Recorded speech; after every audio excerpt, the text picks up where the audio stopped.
Welcome to the naked truth. This is Chakri. Phone tapping Telangana politics ను షేక్ చేస్తున్న issue. ఈ కేసులో కీలకమని భావిస్తున్న ఎస్ఐబి మాజీ చీఫ్ ప్రభాకర్ రావు కోసం ఇప్పటికే బ్లూ కార్నర్ నోటీస్ కూడా జారీ అయింది. టాస్క్ ఫోర్స్ మాజీ ఓఎస్డీ రాధాకిషన్ రావు, మాజీ అడిషనల్ ఎస్పీలు తిరుపతన్న, భుజంగరావు, మాజీ డిఎస్పీ ప్రణీత్ రావు ఇప్పటికే అరెస్ట్ అయ్యారు. ఈ విషయాలందరికీ తెలిసినవే. కానీ ఈ ఫోన్ ట్యాపింగ్ వ్యవహారానికి కర్త కర్మ క్రియ ఎవరు? ఫోన్ ట్యాపింగ్ ఎందుకోసం చేశారు, ఎవరి కోసం చేశారు? పక్కా సమాచారంతో ఇవాళ మీ ముందుకు వచ్చింది Big TV the naked truth. మావోయిస్టులు, ఉగ్రవాదుల సమాచారం కోసం ఫోన్ ట్యాపింగ్ చేయొచ్చని చట్టం చెబుతోంది. కానీ తెలంగాణలో గత ప్రభుత్వ హయాంలో దానికోసం తప్ప మిగిలిన అన్ని పనులకు ఫోన్ ట్యాపింగ్ను వాడారన్నదే ప్రధాన అభియోగం. అంతా అప్పటి ముఖ్యమంత్రి బీఆర్ఎస్ అధినేత కేసీఆర్ కనుసన్నల్లోనే సాగిందన్నది అందరూ చేసే ఆరోపణ. ఇందులో నిజానిజాలేంటో తెలుసుకునే ముందు ఫోన్ ట్యాపింగ్ విషయంలో కేసీఆర్ వాదన ఏంటో ఒకసారి చూద్దాం. ఫోన్ ట్యాపింగ్ ఏదైనా మీకు పిచ్చి పట్టుకున్నది, కానీ ముఖ్యమంత్రికి ఫోన్ ట్యాపింగ్ ఏమైనా సంబంధం ఉంటారా? రాహుల్, ఇంత పెద్ద సీనియర్ లీడరు. ముఖ్యమంత్రి gets reports from the intelligence department. వాడు ఎట్లా తీసుకొచ్చిన రిపోర్ట్ మాకెట్లా తెలుస్తుంది? నాకు అర్థం కాదు. వాడు ట్యాపింగ్ చేసిండా, టూపింగ్ చేసిండా, డబ్బులు ఇచ్చిండా, ఇంకేదైనా రహస్య వ్యవస్థ పెట్టుకున్నా మాకు ఎందుకు తెలుస్తుంది? అదో ఇష్యూ అవా ఇంత సిల్లి? ఆ గవర్నమెంట్ ఎంత సిల్లి ఉన్నదో మీరు కూడా అట్లా తయారైపోయిన పూర్తిగా. What is that non sense? నాకు అర్థం కదా. ఫోన్ ట్యాపింగ్ అది పెద్ద ఫినాయిల్ పెట్టి నోలు కట్టుకునే పరిస్థితి తెస్తా ఉన్నారు. సో కేసీఆర్ చెప్పినట్లుగా ఫోన్ ట్యాపింగ్తో ఆయనకు సంబంధమే లేదనుకుందాం. అసలు కేసీఆర్కు అబద్ధాలు ఆడడమే అలవాటు లేదనుకుందాం. మరి కేసీఆర్ చెబుతున్నట్టు పోలీసులే తమంతట తాముగా ఈ ఫోన్ ట్యాపింగ్ చేశారా? దీనికి సంబంధించి కీలకమైన వివరాలను మీ ముందుకు తీసుకొచ్చింది Big TV the naked truth. Phone tapping కేసులో అరెస్ట్ అయిన టాస్క్ ఫోర్స్ మాజీ ఓఎస్డీ రాధాకిషన్ రావు విచారణలో మొత్తం స్టోరీని పూసగొచ్చినట్టు చెప్పేశారు. అదేంటో ఒకసారి స్క్రీన్పై చూద్దాం. కన్ఫెషన్ ఆయనది ఇంగ్లీష్లో ఉంది, నేను దాన్ని ట్రాన్స్లేట్ చేసి చెప్పే ప్రయత్నం చేస్తాను మీకు. సో ఫస్ట్ పారా మనం చూసినట్లయితే, one major work we did in 2022 in the month of October 2022లో మేము చేసినటువంటి ఒక ఆపరేషన్ గురించి చెప్పబోతున్నానంటూ ఆయన మొయినాబాద్ ఫామ్ హౌస్ ఎమ్మెల్యేల కొనుగోలు వ్యవహారానికి సంబంధించి మనందరికీ తెలిసింది. అప్పట్లో అదొక సంచలనం. దానికి సంబంధించిన వివరాలను ఆయన ఇక్కడ మెన్షన్ చేస్తూ ఉన్నారు. That was in the last week off October 2022 last week off అక్టోబర్లో ఇది చేశాము. అప్పటికే మునుగోడు బై ఎలక్షన్ టైం అది. దానికి సంబంధించి ఆయన మెన్షన్ చేశారు ఇక్కడ. రాజగోపాల్ రెడ్డి, కోమటిరెడ్డి రాజగోపాల్ రెడ్డి కాంగ్రెస్ నుంచి బీజేపీలో జాయిన్ అయ్యారు. బైపోల్ వచ్చింది, మునుగోడు బై ఎలక్షన్ వచ్చింది. సో ఆ బీజేపీ అక్కడ గెలవకూడదని అప్పటికే హుజూరాబాద్లో అలాగే దుబ్బాకలో వరుసగా బీజేపీ గెలిచింది. బీజేపీ ఎదుగుతోంది. ఈ ఎదుగుదలను అడ్డుకట్ట వేయాలని చెప్పి ఇక్కడ మరొక కీలకమైనటువంటి విషయాన్ని ఆయన మెన్షన్ చేశారు. CM KCR took it prestigiously. దీన్ని సీఎం కేసీఆర్ ప్రతిష్టాత్మకంగా తీసుకున్నారు అని చెప్పి ఆయన మెన్షన్ చేస్తూ ఉన్నారు. సో ఇక్కడ సీఎం కేసీఆర్ పేరును ఆయన వాడారు. అండ్ బీజేపీ ఎదుగుదలను తగ్గించాలి, దానికి ఏదైతే మునుగోడు బై ఎలక్షన్ ఉందో దానికి వచ్చేటటువంటి ఎలక్షన్లు బేస్ చేసుకుని ఇప్పుడు ఈ ఆపరేషన్ నిర్వహించబోతూ ఉన్నామంటూ ఆయన మెన్షన్ చేశారు. సో నెక్స్ట్ ఆయన ఏం చెప్పారో కన్ఫెషన్లో మరొకసారి చూద్దాం. Probably some time in the last week October చివరి వారంలో అనుకుంటూ అంటే ఆయన గుర్తు చేసుకుంటూ ఉన్నారు.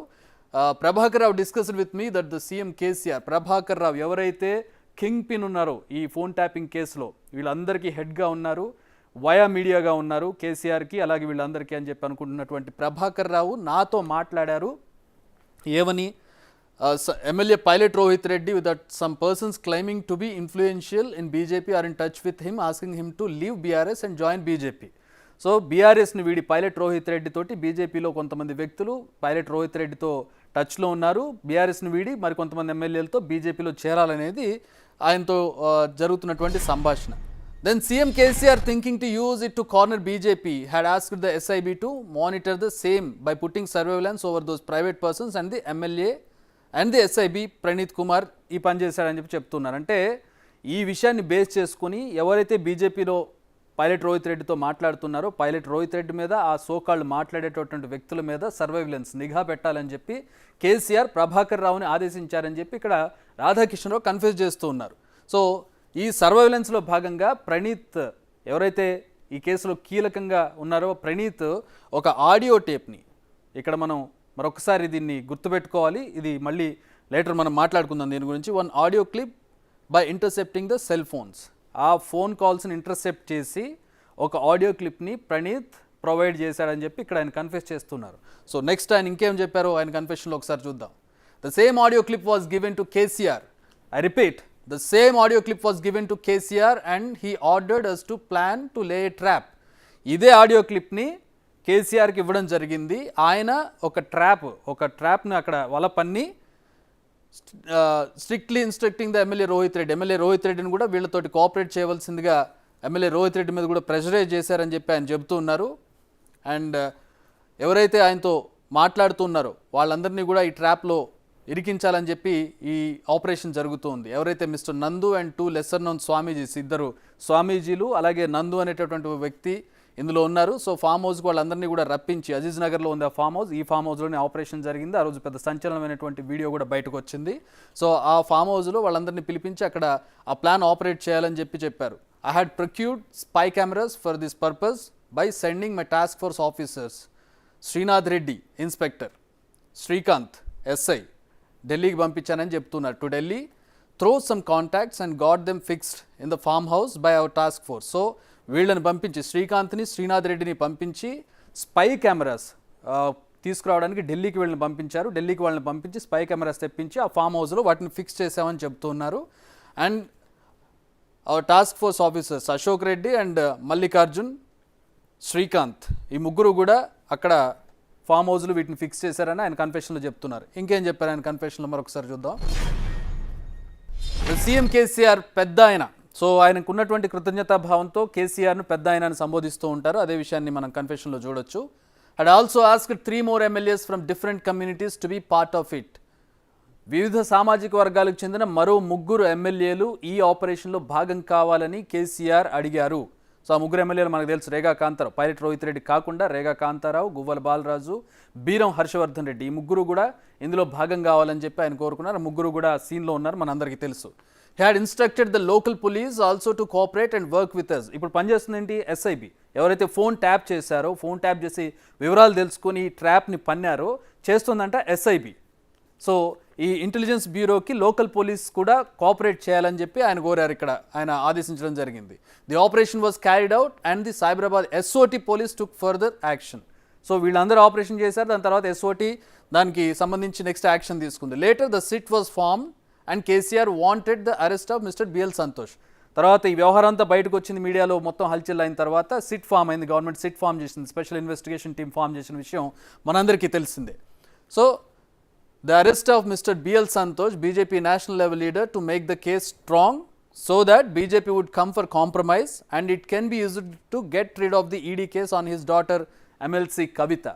కవిత మీద ఉన్న కేసుకి సంబంధించి ఇక్కడ మెన్షన్ చేశారు. రాధాకిషన్ రావు చెప్పిన విషయాలు చూస్తే ఒక విషయం క్లియర్గా మనకు అర్థమవుతుంది.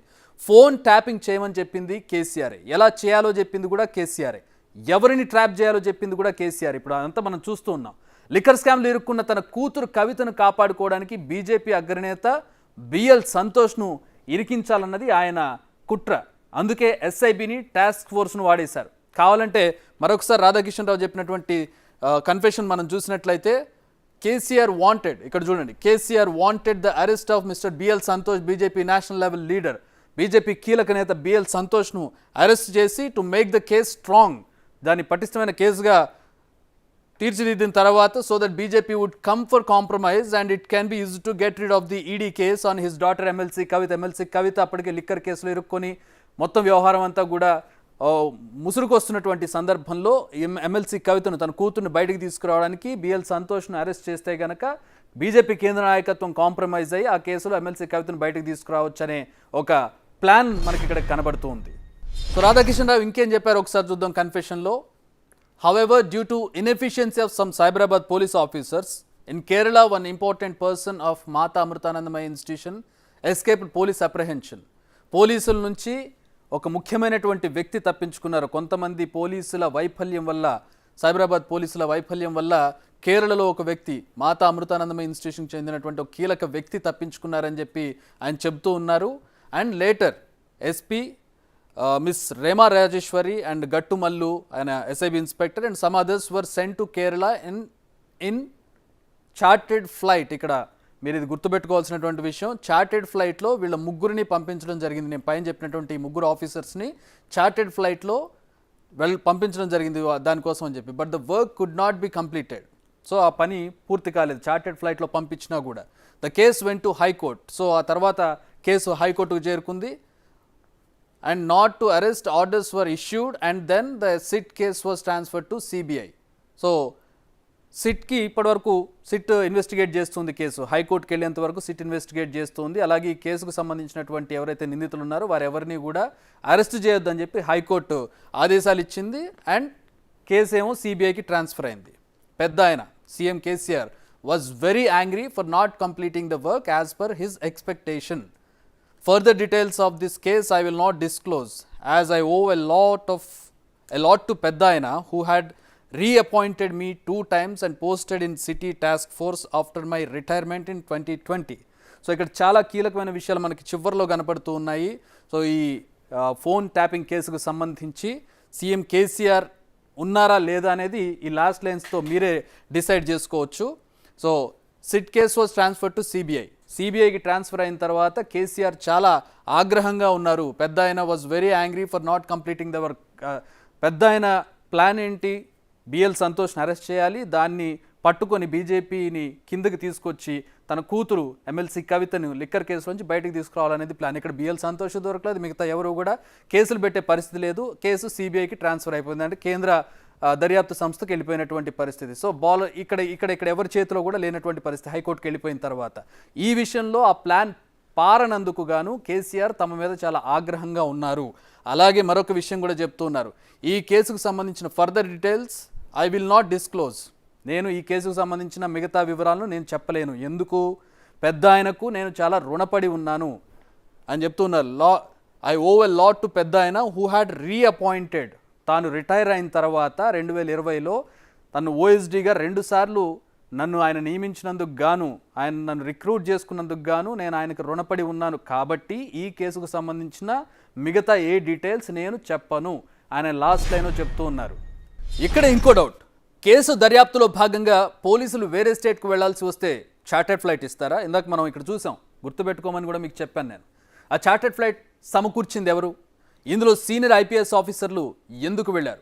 అప్పటి సీఎం కేసీఆర్ ఆదేశాలతోనే ఈ చార్టెడ్ ఫ్లైట్ను అరేంజ్ చేసింది ఆయనకు సన్నిహితంగా ఉండే ఓ కంపెనీ. అంతా సెటప్ చేసినా కేరళకి వెళ్ళి ఖాళీ చేతులతో తిరిగి వచ్చినందుకు కేసీఆర్ వాళ్ళ మీద సీరియస్ కూడా అయ్యారు. అదే విషయాన్ని రాధాకిషన్ రావు పోలీసుల విచారణలో బయటపెట్టారు. మరి ఇంత పక్కాగా వాంగ్మూలం ఉంటే రాధాకిషన్ రావు ఎవరు, నీకు తల ఉందా లేదా అంటూ, తనకేమీ తెలియదంటూ కేసీఆర్ ఎలా బుకాయిస్తారు? ఎవరు తప్పు చేసినా ఎప్పుడో ఒకప్పుడు బయటపడాల్సిందే. ఈ విషయం పోలీసులకు బాగా తెలుసు. బహుశా అవి బయటపడతాయని ముందే తెలుసుకున్నారేమో. రాధాకిషన్ రావు గురించి ప్రశ్నిస్తే కేసీఆర్ ఇచ్చిన సమాధానం ఏంటో మీరు చూడండి. నాకు తెలియదు, నీకు అంత తెలుసా? నీకు ఆయన రాష్ట్రంలో 100 మంది డీసీపీలు ఉంటారు, వాడు కూడా ఒక్కరి పేరు పట్టుకుని ఉన్నాను అడిగింది, నాకు అర్థం కాదు. సో అది నిజంగానే కేసీఆర్కు రాధాకిషన్ రావు ఎవరో తెలియదా? తెలియకుండానే రిటైర్ అయిన వ్యక్తికి 2 సార్లు ఎక్స్టెన్షన్ ఇచ్చారా ఓఎస్డీగా? వరుసగా అరెస్టులు జరుగుతుండడం, ప్రభాకర్ రావు తిరిగి వచ్చిన తర్వాత తన పేరే చెబుతారన్న భయంతోనే కేసీఆర్ ఇలా అబద్ధం ఆడినట్టు దీన్ని చూసిన ఎవరికైనా అర్థమైపోతుంది. తన కోసం రిస్క్ చేసిన వాళ్ళ పట్ల కేసీఆర్కు విశ్వాసం లేదేమో కానీ కేసీఆర్ తమకు చేసిన సాయం పట్ల మాత్రం రాధాకిషన్ రావు చాలా విశ్వాసంతో ఉన్నట్టుగా మనకి ఆ కన్ఫెషన్లో కనపడుతుంది. కావాలంటే ఆ స్టేట్మెంట్ మరొకసారి చూద్దాం. ఆయన ఇచ్చిన స్టేట్మెంట్లో మనం ఇందాక చూసాము, ఆయన స్టేట్మెంట్ మొత్తం కూడా పెద్ద ఆయన అనే పదం వాడుతూ ఉన్నారు. కేసీఆర్ అనే పదాన్ని చాలా తక్కువగా వాడుతూ పెద్ద ఆయన అనే అక్కడ ఆయన మాట్లాడే తీరులో కన్ఫెషన్లో కూడా ఆయన రెస్పెక్ట్ను చూపిస్తూ ఉన్నారు. లాస్ట్లో మనం చూడొచ్చు, I owe a lot to Peddaina who had reappointed me 2 times and posted in city task force after my retirement in 2020. Retire అయిన తర్వాత కూడా ఆయన నన్ను 2 సార్లు ఎక్స్టెండ్ చేస్తూ రిక్రూట్ చేసుకున్నారు. దానికి నేను రుణపడి ఉంటాను కాబట్టి ఈ కేసుకు సంబంధించిన వివరాలు ఏవి ఫర్దర్గా నేను చెప్పను. ఆయన లాస్ట్లో ఆయన రుణాన్ని ఆయన ఎలా రుణపడి ఉన్నానో కూడా తెలియజేస్తూ చెప్పారు. ఆయనేమో అంత రుణపడి ఉన్నానంటే కృతజ్ఞతాభావాన్ని చూపిస్తూ ఉంటే ప్రెస్ మీట్లో కేసీఆర్ ఏమో ఆయన తీసి పడేశారు. సో ఈ ఫోన్ ట్యాపింగ్ వ్యవహారం అంతా కూడా ఫామ్ హౌస్లో ఎమ్మెల్యేల కొనుగోలు వ్యవహారంతో మనకి లింక్ అయి ఉంది. సో ఆ రోజు ఫామ్ హౌస్లో ఏం జరిగింది, ఎమ్మెల్యేల కొనుగోలు వ్యవహారంలో ఏం జరిగిందో ఒకసారి సీన్ బై సీన్ మనం చూసే ప్రయత్నం చేద్దాం.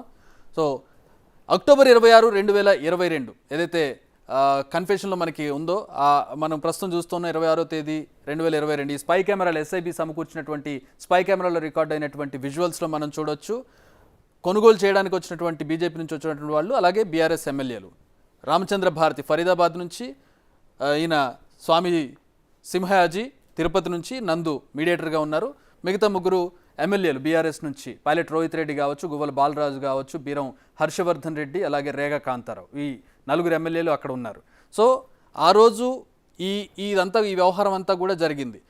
ఆ రోజు ఎఫ్ఐఆర్ ఒకసారి మనం చూసినట్లయితే ఉదయం 11:30కి పైలట్ రోహిత్ రెడ్డి కంప్లైంట్ ఇచ్చినట్టుగా, 11:30కి ఎఫ్ఐఆర్ కంప్లైంట్ ఫైల్ చేసినట్లుగా పోలీసులు చూపిస్తున్నారు. కానీ ఇది జరిగింది సాయంత్రం, మనం టైం కూడా చూడొచ్చు, సాయంత్రం పూట జరిగింది ఇది. సో ఈ సాయంత్రం జరిగిన దానికి పొద్దున ఎఫ్ఐఆర్ ఎట్లా ఫైల్ చేశారనే దాని మీద అనేక అనుమానాలు ఉన్నాయి. సో దీన్ని ఫ్యాబ్రికేట్ చేసి ఉదయం జరిగినట్టుగా, సరే ఉదయమే ఎఫ్ఐఆర్ ఫైల్ చేశారు అనుకుందాం. రూల్ ప్రకారం ఏం చేయాలి, ఎఫ్ఐఆర్ ఫైల్ చేసిన తర్వాత వెంటనే సోదాలు చేయాలి. ఒకవేళ ఇక్కడ ఎమ్మెల్యేల కొనుగోలు వ్యవహారం లంచాలు ఇవ్వడం జరుగుతుంది అనుకుంటే అది ఏసీబీ యాంటీ కరప్షన్ బ్యూరోకి కంప్లైంట్ ఇవ్వాలి పోలీసులు. అది చేయలేదు, ఉదయాన్నే రైడ్స్ చేయలేదు, సాయంత్రం వరకు వెయిట్ చేసి సాయంత్రం చేశారు. సో ఇది అక్టోబర్ 26న జరిగినటువంటి తతంగం. అరెస్టులు జరుగుతున్నటువంటి దృశ్యాలను కూడా మనం చూస్తున్న ఆ రోజు ఫామ్ హౌస్ దగ్గర కొన్ని ఛానల్స్తో ఆ రోజు అక్కడికి వెళ్ళి జరిగినటువంటి సంచలనం ఆ రోజు మనం చూసాం. సో నెక్స్ట్ 27వ తేదీన ఏం జరిగిందో ఒకసారి చూద్దాం. అంటే అరెస్ట్ జరిగినటువంటి నెక్స్ట్ డే నిందితులు రిమాండ్ రిజెక్ట్ చేశారు న్యాయమూర్తి. అరెస్ట్ చేసి తీసుకువెళ్ళి శంషాబాద్ రూరల్ పోలీస్ స్టేషన్లో 24 గంటల పాటు ఉంచారు. అరెస్ట్ చేసిన తర్వాత వెంటనే కోర్టులో ప్రొజెక్ట్ చేసే అవకాశం ఉన్నప్పటికీ కూడా 24 గంటల పాటు వీళ్ళందరినీ కూడా పోలీస్ స్టేషన్లో ఉంచారు. పోలీస్ స్టేషన్లో ఉంచి సాయంత్రం వనస్థలిపురంలో మెజిస్ట్రేట్ ముందుకు ఆయన ఇంట్లో వీళ్ళని ప్రవేశపెట్టడం జరిగింది. ఆయన ఏం చెప్పారంటే, ఇక్కడ అవినీతి నిరోధక చట్టానికి సంబంధించి కేసులు పెట్టారు, కానీ అక్కడ డబ్బు ఏమి దొరకలేదు. ఇక్కడ కొసమెరుపు ఏంటంటే, ఆ రోజు చేసిన రైడ్లో 100 కోట్ల వ్యవహారం జరిగిందని చెప్పి కంప్లైంట్ ఇచ్చాడు పైలట్ రోహిత్ రెడ్డి, కానీ ₹1 కూడా అక్కడ దొరకనటువంటి పరిస్థితి. సో ఇక్కడ డబ్బు ఏమి దొరకని సందర్భంలో అవినీతి నిరోధక చట్టం కింద కేసులు ఎలా పెడతారు? పైగా పెట్టిన సెక్షన్స్ అన్నీ కూడా 7 ఏళ్ల లోపు జైలు శిక్ష పడే కేసులే కాబట్టి 41 CRPC ప్రకారం వీళ్ళందరికీ నోటీసులు ఇవ్వలేదు. సో రిమాండ్ను రిజెక్ట్ చేస్తున్నానంటూ న్యాయమూర్తి ఆ రోజు ఉత్తర్వులు జారీ చేశారు. సో ఆ రోజు రిమాండ్ రిజెక్ట్ చేయడం జరిగింది అక్టోబర్ 27న.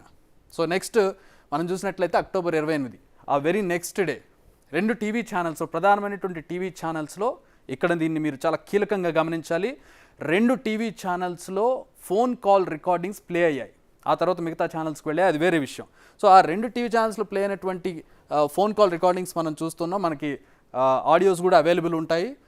ఇక్కడ ప్లే అయినటువంటి 2 ఆడియో కాల్స్లో ఒకదాని మీద చాలా కీలకమైనటువంటి అనుమానాలు మనకు కనబడుతూ ఉంటాయి. ఒకటేంటంటే, రోహిత్ రెడ్డి స్వామీజీతో మాట్లాడినటువంటి రామచంద్ర భారత్ తోటి, అలాగే నందకుమార్ తోటి పైలట్ రోహిత్ రెడ్డి మాట్లాడినటువంటి ఒక ఆడియో కాల్. ఈ ఆడియో కాల్ వరకు ఓకే, ఎందుకంటే పైలట్ రోహిత్ రెడ్డి కూడా మాట్లాడాడు కాబట్టి పైలట్ రోహిత్ రెడ్డి ఈ ఆడియో కాల్ ఇచ్చాడని అనుకుందాం. 2 ఆడియో కాల్ వచ్చేసరికి మనకి రామచంద్ర భారతి, నందకుమార్, స్వామి సింహయాజీ, వీళ్ళు ముగ్గురు, అంటే వీళ్ళు ఎవరితోటి బీఆర్ఎస్ ఎమ్మెల్యేలతో సంబంధం లేకుండా వాళ్ళ ముగ్గురు మాట్లాడుకున్నటువంటి ఫోన్ ఆడియో కాల్ ఇక్కడ రెండోదిగా ప్లే అయింది. సరే, ఇది పైలట్ రోహిత్ రెడ్డి ఇచ్చాడు అనుకుందాం. మరి వాళ్ళ ముగ్గురు మధ్యలో జరిగినటువంటి ఆడియో కాల్ ఎవరు తీసుకొచ్చారు? అయితే వాళ్ళ ముగ్గురులో ఎవరో ఒకళ్ళు ఇవ్వాలి. వాళ్ళు ఇస్తారా? ఇవ్వరు. సో వాళ్ళు ఇవ్వకుండా పోలీసులకు ఆ 2వ ఆడియో కాల్ ఎలా వచ్చింది? ఇక్కడే మనం ఇంకొకసారి కన్ఫెషన్ రిపోర్ట్లోకి వెళ్ళాలి. ఒకసారి కన్ఫెషన్ మనం చూద్దాం. ఇక్కడే మనం ఇంకొకసారి కన్ఫెషన్ చూడాలి. సో రాధాకిషన్ రావు ఇచ్చినటువంటి కన్ఫెషన్లో ఈ పారాలో మనం లాస్ట్లో చూసినట్లయితే, the surveillance and provided 1 audio clip by ఇంటర్సెప్టింగ్ the cell phones. Praneeth did the surveillance and provided 1 audio clip by ఇంటర్సెప్టింగ్ the cell phones. So ఇప్పుడు మనం చూస్తున్నటువంటి ఆ ఆడియో క్లిప్, ఇక్కడ కన్ఫెషన్లో ఉన్నటువంటి ఈ ఆడియో క్లిప్ ఒకటే. సో ఇక్కడ మనకి అర్థం చేసుకోవచ్చు క్లియర్గా, ఇక్కడ ఫోన్ ట్యాపింగ్ జరిగింది. ఫోన్ ట్యాపింగ్ జరగడం వల్లే ఎవరో థర్డ్ పర్సన్ ఆడియో కాల్ మనకు వచ్చింది. ఆ ఆడియో కాల్ని ప్రొవైడ్ చేసినట్లుగా ఇక్కడ రాధాకిషన్ రావు కూడా తన కన్ఫెషన్లో తెలియజేశాడు. సో ఆడియో కాల్ని ఆ రోజు పోలీసులు రిలీజ్ చేశారు. సో సీన్ కట్ చేస్తే కేసీఆర్ ప్రెస్ మీట్కి సంబంధించినటువంటి దృశ్యాలను మనం చూస్తూ ఉన్నాం. కేసీఆర్ ప్రెస్ మీట్ నవంబర్ 3వ తేదీన జరిగింది. వ్యవహారం జరిగిందంతా కూడా అక్టోబర్ 26, 27, 28. నవంబర్ 3వ తేదీన ఫామ్ హౌస్లో వీడియోలను కేసీఆర్ చూపిస్తూ మీడియా మీట్ పెట్టారు. ఆ ప్రెస్ మీట్లో ఆయన వీడియోస్ని కూడా ప్లే చేసి చూపించారు. సో అక్టోబర్ 26, 27, 28 జరిగింది. మనం దానికి సంబంధించిన వ్యవహారం అంతా సీన్ బై సీన్ చూసిన తర్వాత అక్టోబర్ 30వ తేదీన ఈ వీడియో క్లిప్పింగ్స్ని ఎవిడెన్స్గా పోలీసులు కోర్టులో ప్రవేశపెట్టారు అక్టోబర్ 30న. అండ్ నవంబర్ 3వ తేదీన కేసీఆర్ చేతికి వీడియోస్ ఎలా వచ్చాయి, అయితే పోలీసుల దగ్గర ఉండాలి లేదా కోర్టులో ఉండాలి, కానీ ముఖ్యమంత్రి కేసీఆర్ చేతికి ఈ వీడియోస్ ఎలా వచ్చాయి, పోలీసులే ఇచ్చారా, ఇవ్వొచ్చా అనే దానికి సంబంధించి అనేక ఆరోపణలు ఇక్కడ మనకు కనబడుతున్నాయి. సో ఈ వ్యవహారం అంతా ఒక ఎత్తు అయితే, ఇక్కడ మనం ప్రధానంగా గమనించాల్సింది ఫోన్ ట్యాపింగ్ వ్యవహారానికి ఫామ్ హౌస్ వ్యవహారానికి సంబంధం ఉంది. ఫామ్ హౌస్ వ్యవహారం నడిపించిందంతా కేసీఆర్ వెనకాల నుండి నడిపించారని చెప్పి తన కన్ఫెషన్లో రాధాకిషన్ రావు చెప్పారు. ఆ వ్యవహారం పారనందుకు ఏదైతే ప్లాన్ వేశారో ఆ ప్లాన్ పారనందుకు కేసీఆర్ కోపంగా ఉన్నారని కూడా చెప్పి రాధాకిషన్ రావు తన కన్ఫెషన్లో తెలియజేశారు. ఆ రోజు ఫామ్ హౌస్లో ఏం జరిగింది, నిజంగా రాధాకిషన్ రావు చెప్పే దాంట్లో నిజాలు ఏమున్నాయనే దానికి సంబంధించి మా ఇన్పుట్ ఎడిటర్ పవన్ జాయిన్ అవుతున్నారు. దీనికి సంబంధించిన మరిన్ని వివరాలు తెలుసుకుందాం. పవన్, ఇప్పటివరకు మనం చూసాం, చాలా విపులంగా మనం పూర్తిగా అన్ని విషయాలు కూడా చెప్పాం. యాక్చువల్గా ఆ రోజు ఫామ్ హౌస్కి సంబంధించి ఆ రోజు ఏం జరిగింది, స్పై కెమెరాలు కానీ లేదంటే స్పై కెమెరాల కొనుగోలు కానీ చార్టెడ్ ఫ్లైట్ వీళ్ళు వెళ్ళడం కానీ రాధాకిషన్ రావు చెప్పిన దాంట్లో టెక్నికల్గా ఉన్నటువంటి అంశాలు ఏంటి? చక్రి, ఒకసారి మనం ఎమ్మెల్యే స్పోచింగ్ కేసు అంటే ఎమ్మెల్యేల కొనుగోలు కేసు వ్యవహారానికి వస్తే ఆ నమోదైన ఎఫ్ఐఆర్ని మనం ఒకసారి చూద్దాం. 26వ తారీఖు 10వ నెల అంటే అక్టోబర్ నెలలో 2022 26 తారీఖున ఈ ఎఫ్ఐఆర్ నమోదు చేశారు. ఈ ఎఫ్ఐఆర్ ప్రకారం తాండూరు ఎమ్మెల్యే పైలట్ రోహిత్ రెడ్డి ఆ రోజు ఉదయం 11:30 పోలీస్ స్టేషన్కి వచ్చారు. ఆయన స్వహస్తాలతో ఒక టైప్ చేసిన కంప్లైంట్ను కూడా ఆయన పోలీసులకు ఇచ్చారు. అందులో చాలా స్పష్టంగా డేట్లు కూడా ఆయన మెన్షన్ చేశారు. ఉదయం 11:30కు ఆయన పోలీసులకు ఈ ఫిర్యాదు ఇచ్చారు. వెంటనే దీన్ని జనరల్ డైరీ అంటే జీడీ ఎంట్రీ అంటారు, జీడీ ఎంట్రీలో వెంటనే నమోదు చేశారు. ఆ తర్వాత వెంటనే ఎఫ్ఐఆర్ కూడా నమోదైపోయింది దీనిపైన. దీనిలో ఏమని రాశారో ఒకసారి చూద్దాం. ఆయన స్వయంగా టైప్ చేసింది, ఇది MLA pilot Rohith Reddy type చేసిన విషయం. దాన్నే ఎఫ్ఐఆర్లో కూడా పొందుపరిచారు. ఎఫ్ఐఆర్లో 3 నిందితుల్ని పెట్టారు. ఎఫ్ఐఆర్ నమోదు చేసింది కూడా 26వ తారీఖు 10వ నెల 2022. అందులో ఎఫ్ఐఆర్లో పైలట్ రోహిత్ రెడ్డి చెప్పిన దాని ప్రకారం సెప్టెంబర్ 26 తారీఖున అంటే కరెక్ట్గా ఒక నెల ముందు తనను కొంతమంది వ్యక్తులు సంప్రదించారు. ఆ సంప్రదించిన వ్యక్తుల్లో ఒక ఆయన ఢిల్లీ నుంచి ఒక స్వామీజీ ఉన్నారు, సతీష్ శర్మ అలియాస్ రామచంద్ర భారతి, ఆయనతో పాటు హైదరాబాద్కి చెందిన వ్యాపారవేత్త నందకుమార్, ఇద్దరు కూడా వాళ్ళిద్దరూ తనను కలిశారు, తనతో మాట్లాడారని ఆయన ఈ ఫిర్యాదులో పేర్కొన్నారు. తను కనుక అటు బీఆర్ఎస్ పార్టీ నుంచి బీఆర్ఎస్ పార్టీకి రాజీనామా చేసి బీజేపీలో చేరి తర్వాత రాబోయే ఎన్నికల్లో బీజేపీ నుంచి పోటీ చేస్తే 100 కోట్ల రూపాయలు ఇస్తామంటూ వీళ్ళు ఆఫర్ చేశారు. నాకు 100 కోట్లు ఇస్తాననడమే కాకుండా మరికొంతమంది ఎమ్మెల్యేలను తీసుకొస్తే వచ్చిన ప్రతి ఎమ్మెల్యేకి 50 కోట్ల రూపాయలు ఇస్తామంటూ వాళ్ళు నాతో చెప్పారు. తాను ఇదంతా కూడా అనెథికల్ కాబట్టి వచ్చి ఫిర్యాదు చేస్తున్నానంటూ ఇందులో ఆయన రాసిన ఫిర్యాదు పత్రంలో రాసి ఉంది. కానీ ఆయనను పైలట్ రోహిత్ రెడ్డిని ఈ బీజేపీ నాయకులుగా చెప్తున్న వాళ్ళు లేకపోతే హైదరాబాద్ వ్యాపారవేత్త నందకుమార్ కలిసింది సెప్టెంబర్ నెలలో. కానీ ఎఫ్ఐఆర్ నమోదైంది అక్టోబర్ నెల 26వ తారీఖు. ఆ రోజు మధ్యాహ్నం 11:30 గంటలకు ఉదయం 11:30 గంటలకు పైలట్ రోహిత్ రెడ్డి ఫిర్యాదు మేరకు ఎఫ్ఐఆర్ నమోదు చేశామంటున్నారు. అదే రోజు సాయంత్రం 6 గంటల సమయం నుంచి ఒక్కసారిగా అటు ఉన్న అన్ని స్క్రీన్ల పైన కూడా అక్కడ ఎమ్మెల్యేలను కొనుగోలు చేస్తూ దొరికిపోయారు. బీజేపీకి చెందిన అగ్రనేతలు, బీజేపీకి చెందిన స్వామీజీలు అంటూ పెద్ద ఎత్తున ప్రచారం జరిగింది. పెద్ద ఎత్తున 100ల సంఖ్యలో పోలీసులందరూ కూడా ఫామ్ హౌస్ను చుట్టుముట్టారు. ఇప్పటికే రాధాకిషన్ రావు ఇచ్చిన స్టేట్మెంట్ ఆధారంగా కనుక మనం చూసినట్లయితే మొత్తం 27 కెమెరాలను అందులో ఏర్పాటు చేశారు. రాధాకిషన్ రావు స్వయంగా 2 ఆఫీసర్లను ఢిల్లీ పంపించి ఢిల్లీలో వాటికి సంబంధించిన స్పై కెమెరాలన్నీ కూడా కొనుగోలు చేసి తీసుకొచ్చి అందులో అమర్చారు. అంటే 26వ తారీఖున ఉదయం ఆయన 11:30 కంప్లైంట్ ఇస్తే సాయంత్రం 5 గంటలకల్లా ఢిల్లీ వెళ్ళి ఇవన్నీ కూడా కొనుగోలు చేసి తీసుకొచ్చి ఇక్కడ ఫిట్ చేసి వాళ్ళందరినీ రెడ్ హ్యాండెడ్గా పట్టుకోవడం అనేది సాధ్యమేనా అనే అనుమానం కలుగుతుంది. అంటే ముందుగానే pilot Rohith Reddy phone tapping జరిగింది. ఆయన ఫోన్ ట్యాపింగ్ ద్వారానే ఈ విషయం అంతా కూడా బయటపడింది. కొంతమందితో ఆయన పార్టీ మారాలనుకుంటున్నాడనే విషయాన్ని బయటపడిన తర్వాతే పైలట్ రోహిత్ రెడ్డిని ఆయన ప్రగతి భవన్కి పిలుచుకొని ఆయన్ని బెదిరించి ఖచ్చితంగా ఇకపై నేను చెప్పినట్లుగా చేయాలి, ఖచ్చితంగా ఈ కేసులో బీజేపీ అగ్రనాయకులు కనుక మనం పట్టుకున్నట్లయితే అటు బీజేపీ మెడలు వంచవచ్చు. ఇప్పటికే 2 ఎలక్షన్లు, అప్పటికే 2 ఉప ఎన్నికల్లో గట్టి దెబ్బ బీఆర్ఎస్కి తగిలింది. అటు దుబ్బాక ఉప ఎన్నికల్లో రఘునందన్ రావు విజయం సాధించారు, హుజూరాబాద్ ఉప ఎన్నికలో ఈటెల రాజేందర్ విజయం సాధించారు, మునుగోడుకు కూడా ఉప ఎన్నిక వచ్చింది. అప్పట్లో ఇప్పుడు ప్రస్తుత కాంగ్రెస్ ఎమ్మెల్యే, మునుగోడు ఎమ్మెల్యే కోమటిరెడ్డి రాజగోపాల్ రెడ్డి ఆయన బీజేపీలో చేరి బీజేపీ నుంచి పోటీ చేస్తున్నారు. ఈ సమయంలో కనుక మనం ఇటువంటి ఒక వ్యవహారాన్ని తెర మీదకి తెచ్చినట్లయితే అటు బీజేపీని ఇరుకుని పెట్టవచ్చు. అదే సమయంలో లిక్కర్ స్కామ్లో ఇరుక్కున్న తన కుమార్తెను కూడా కొంత రక్షించుకునే ప్రయత్నం చేయవచ్చు. అందుకే ఈ రకమైన ప్లాన్ వేసినట్లుగా రాధాకిషన్ రావు చెప్పారు.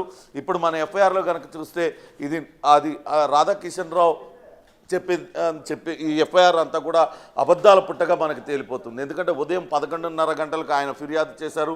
కొద్ది గంటల వ్యవధిలోనే 27 కెమెరాలు ఒక ఫామ్ హౌస్లో ఫిట్ చేయడం, అన్నిటికీ ఇచ్చేయడం, అన్నీ కూడా ఇదంతా కూడా అనేక అనుమానాలకు తావిస్తుంది. అంతేకాకుండా ఆ రోజు వచ్చిన పోలీసులు 100 కోట్లు దొరికినాయి అన్నట్లుగా పెద్ద ఎత్తున వాళ్ళందరూ కూడా చెప్పారు. అంటే ఇక్కడికి వచ్చిన వాళ్ళు డబ్బులు తెస్తారు, ఆ డబ్బులు పట్టుకుందాం అనే ఆలోచనతోనే అక్కడికి పోలీసులు వచ్చినట్లుగా తెలుస్తుంది. ఇంకోటి అక్కడ సైబరాబాద్ ఎస్ఓటి పోలీసులతో పాటు హైదరాబాద్కు చెందిన పోలీసులు కూడా ఈ స్పెషల్ ఆపరేషన్లో పాల్గొన్నారు. అంటే ఎందుకు అంత ఇంపార్టెన్స్ ఇవ్వాల్సి వచ్చింది? ఖచ్చితంగా సీఎం ఆదేశాలతోనే ఇదంతా కూడా జరిగిందనేది తేటతెల్లమవుతుంది. కేవలం బీజేపీని ఇరుకుని పెట్టడానికి, బీజేపీ అగ్రనాయకుల్ని తన దారికి తెచ్చుకొని తన కుమార్తెను ఈడీ కేసు నుంచి, లిక్కర్ స్కామ్ కేసు నుంచి తప్పించుకోవడానికే ఈ ప్రయత్నం చేశారనేది అయితే తేటతెల్లమవుతుంది. మరో ముఖ్యమైన విషయం, ఈ కేసు దర్యాప్తు చేయడానికి ప్రత్యేకంగా అప్పటికప్పుడు ఒక సిట్టును ఏర్పాటు చేశారు. అప్పట్లో హైదరాబాద్ కమిషనర్గా ఉన్న సివి ఆనంద్తో పాటు నల్గొండ కమిషనర్గా పనిచేస్తున్న రెమా రాజేశ్వరి, అట్లనే కమలేశ్వర్ సెంగేవార్ ఐపీఎస్ అధికారి, ఆయనతో పాటు ఇప్పుడు శంషాబాద్ డీసీపీగా ఉన్న గతంలో చేసిన జగదీశ్వర్ రెడ్డి, ఎన్ వెంకటేశ్వర్లు, ఈయన ఎస్పీగా పనిచేసేవాళ్ళు, అట్లనే గంగాధర్ అప్పట్లో రాజేందర్ నగర్ ఏసీపీగా చేసిన గంగాధర్తో పాటు మొయినాబాద్ ఇన్స్పెక్టర్గా ఉన్న లక్ష్మీరెడ్డి, వీళ్ళతో ఒక సిట్టును ఏర్పాటు చేశారు. అక్కడ కేరళకి వీళ్ళని ప్రత్యేకంగా ఒక ఫ్లైట్లో అధికారులు పంపించారు. కానీ వీళ్ళలో ఈ కేసు దర్యాప్తు చేస్తున్న అధికారులు వెళ్తే మనమేమి ఎటువంటి అనుమానాలకు తావలేదు. ఇందులో కేవలం రెమా రాజేశ్వర్తో పాటు గట్టుమల్లు, అప్పట్లో ఎస్ఐబిలో పనిచేస్తున్న గట్టుమల్లుని పంపించారు. గట్టుమల్లు గతంలో హైదరాబాద్ టాస్క్ ఫోర్స్లో కూడా పనిచేశారు.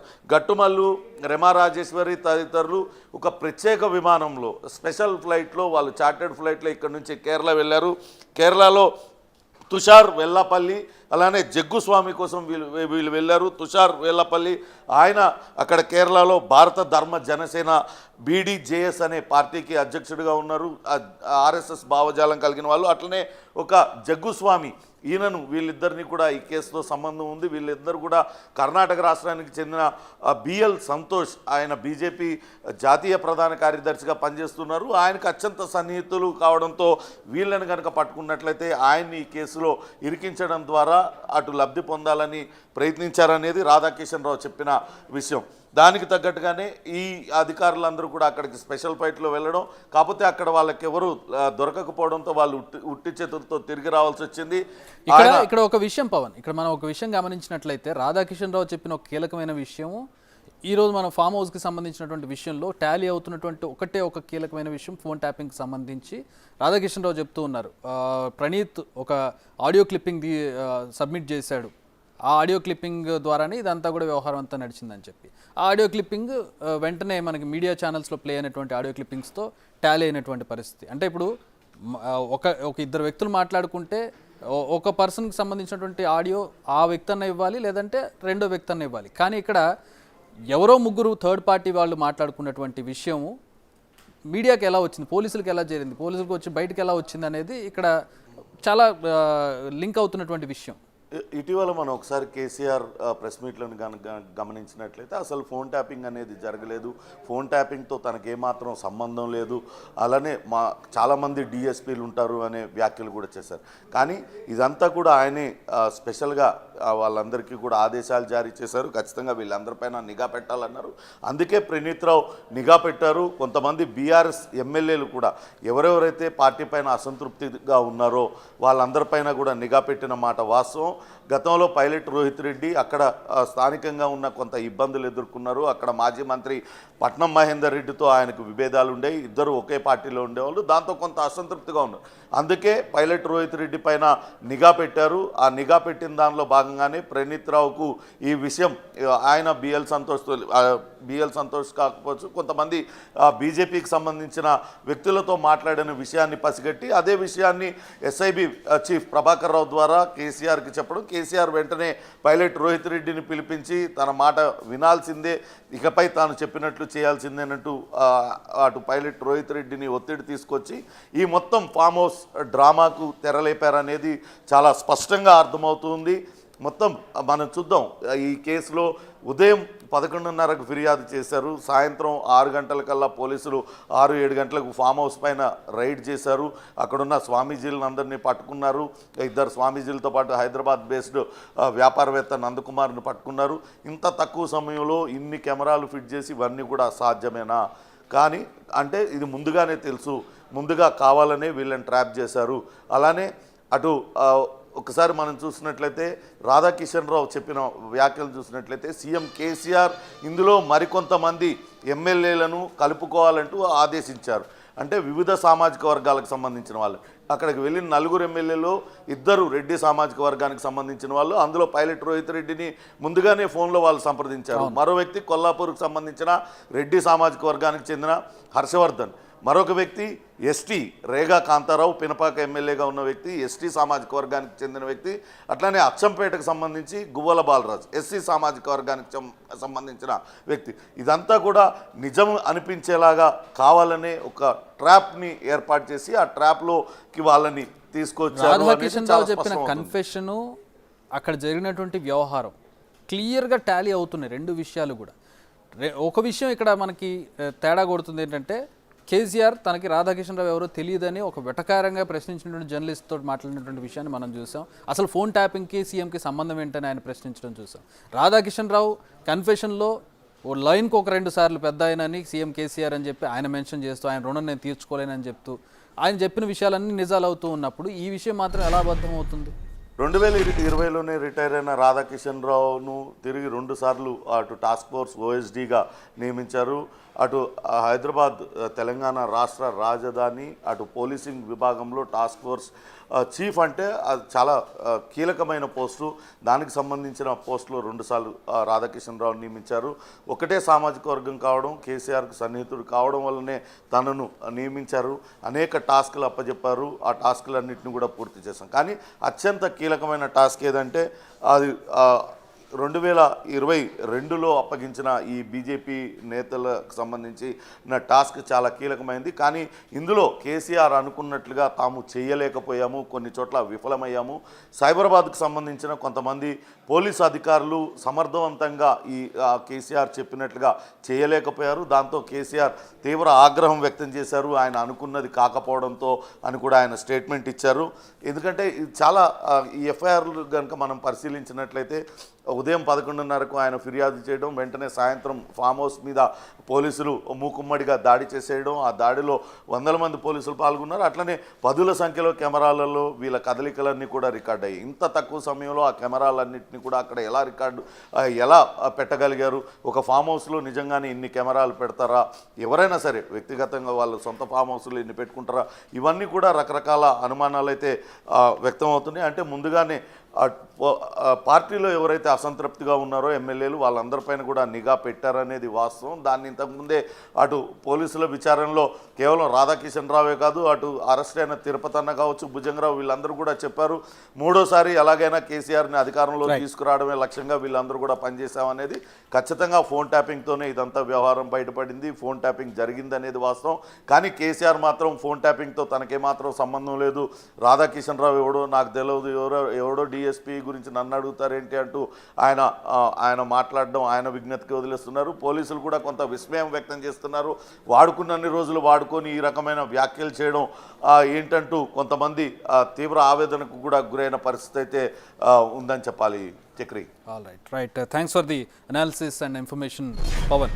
సో ఇప్పుడు మొత్తం వ్యవహారంలో మనం చూసినట్లయితే ఈ ఫోన్ ట్యాపింగ్ వ్యవహారం వల్లే ఎమ్మెల్యేల కొనుగోలు వ్యవహారం అనేది, లేదంటే ఎమ్మెల్యేల కొనుగోలుకు సంబంధించిన ఈ ప్లాన్ ఏదైతే ఉందో వాళ్ళని ట్రాప్ చేసి కేసులు చేసి బీజేపీని కిందకి తీసుకురావాలి, బీజేపీని కాంప్రమైజ్ అవ్వడానికి తీసుకురావాలనే వ్యవహారం ఏదైతే ఉందో ఇదంతా ఫోన్ ట్యాపింగ్ వల్లే సాధ్యమైంది అనేది ఇటు రాధాకిషన్ రావు కన్ఫెషన్లో మనకు కనబడుతుంది. ఆ కన్ఫెషన్ త్రూ మనం డాట్స్ కనెక్ట్ చేస్తే ఫామ్ హౌస్లో ఎమ్మెల్యేల కొనుగోలు వ్యవహారానికి సంబంధించి సీన్ టు సీన్ వ్యవహారం మనం అనలైజ్ చేస్తే కనుక కన్ఫెషన్ అండ్ ఈ ఫామ్ హౌస్లో జరిగినటువంటి ఎపిసోడ్స్ అన్నీ కూడా రెండు టాలీ అవుతున్నటువంటి పరిస్థితి. ఒక పక్కన రాధాకిషన్ రావు ఎవరో కేసీఆర్ నాకు తెలియదు అంటారు, కేసీఆరే నాకు దేవుడు, ఆయనకు రుణపడి ఉన్నాను పెద్ద ఆయన అంటూ రాధాకిషన్ రావు చెబుతున్నటువంటి పరిస్థితి. మొత్తం 3 వ్యవహారాలు కూడా ఇంటర్లింక్డ్గా ఉందనేది చాలా స్పష్టంగా మనకు కనబడుతోంది. సో ఈరోజు ది నేకెడ్ ట్రూత్లో మనం క్లియర్గా చూస్తూ ఉన్నాం. ఈ ఫోన్ ట్యాపింగ్ వ్యవహారం వెనకాల ఉన్న కర్త కర్మ క్రియ కేసీఆర్ అనేది క్లియర్గా అర్థమవుతున్నటువంటి పరిస్థితి. దీనికి ప్రధానంగా ఒకటి బీజేపీని కాంప్రమైజింగ్ స్టేజ్కి తీసుకురావడానికి బిఎల్ సంతోష్ని అరెస్ట్ చేయించి బీజేపీని చేతిలో పెట్టుకోవడానికి ఆయన ప్రయత్నాలు జరిగాయనేది మనకు అర్థమవుతుంది. అలాగే మునుగోడు బై ఎలక్షన్లో గెలుపొందాలి, బీజేపీని దెబ్బగొట్టాలి, ఎదుగుతున్నటువంటి ప్రతి ఎలక్షన్లోనూ స్టెప్ బై స్టెప్ ఎదుగుతున్నటువంటి బీజేపీని కిందికి తీసుకురావాలి, ఆ విజయాలకు అడ్డుకట్ట వేయాలనే ఒక ప్లాన్ కనపడుతుంది. అదే సందర్భంలో తన కుమార్తె ఎమ్మెల్సీ కవితను లిక్కర్ కేసు నుంచి బయటకు తీసుకురావాలనేటటువంటి ఒక ప్లాన్ అనేది ఈ విషయంలో మనకు కనబడుతుంది. దీనికి అంతటికీ ఫోన్ ట్యాపింగ్ని ఉపయోగించారనేది ఇక్కడ క్లియర్గా ఎస్టాబ్లిష్ అవుతుంది. సో దీన్ని ఎవరు ఉపయోగించారు, ఎలా ఉపయోగించారనేది ఈరోజు ది నేకెడ్ ట్రూత్లో మీకు క్లియర్గా అర్థమవుతుంది అనుకుంటూ ఉన్నాను. మరిన్ని అప్డేట్స్తో మరిన్ని నగ్న సత్యాలతో నెక్స్ట్ ది నేకెడ్ ట్రూత్లో మళ్ళీ కలుద్దాం. Stay tuned.